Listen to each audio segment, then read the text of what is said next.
finished formatting the character, I also have the option to format the paragraphs. And I have those options up in the control panel as well. If I'm looking at the control panel, it will originally pop up when I'm typing with the character settings at the front and the paragraph settings more to the right. But I can swap those by pressing the paragraph button below. You can see there's a little A that stands for a character button and a P that stands for a paragraph button. You can swap back and forth between those settings in the control panel menu. So if I want to switch now to the paragraph settings, I can place those first and still have some of my basic character settings. What I will point out is that when I have the character option selected, I have a few more character settings available. When I have the paragraph option selected, I have a few more paragraph settings available than I do in the alternate panel. So now I'm going to switch to the paragraph view of the options. You can see I have my paragraph alignment settings, such as, right now I'm left aligned, but if I highlight my text, whoops, I'm going to hit Control A to highlight, whoops. I'm going to put my cursor in my text and hit Control A to highlight all of my text.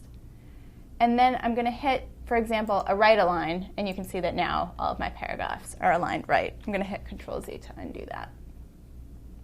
I also have the option to justify my text and to choose how I want that bottom line aligned if I justify the text. So I can justify, that means having everything aligned on the right as well as the left, and have those last lines aligned left.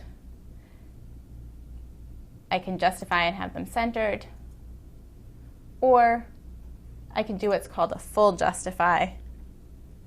Again, I'm going to select all. I'm going to hit the full justify. That sometimes looks a bit strange. You can see that it creates sort of unusual spacing between some of the letters, and especially in that headline there. So I usually try to avoid full justify unless there's a specific reason for it. But that's where I can set my paragraph alignment. I also have options for indenting the entire line, indenting just the first line or the last line, and adding space above or below my lines.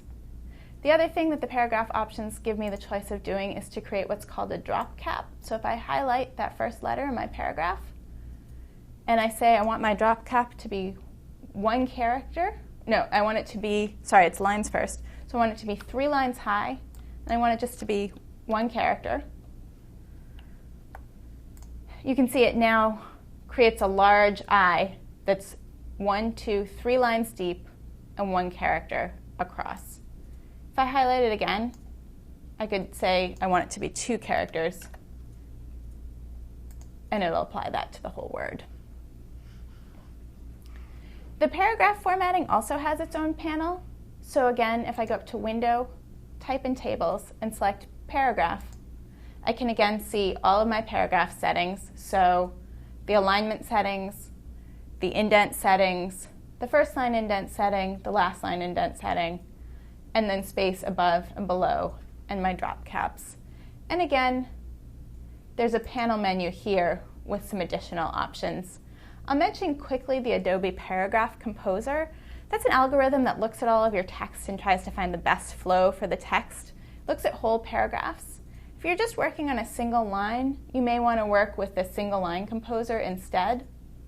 So those are 2 options, but generally the default is the Paragraph Composer, and that tends to work pretty well. You can see that there are a number of other options here for justification. Keep options have to do with lines that are left at the end of a column or at the end of a page so that you don't break off a line from its paragraph. So there are a lot of different settings in here. We'll probably get into this a little bit more in a future lesson, but I just wanted to point out that they are available in that panel menu.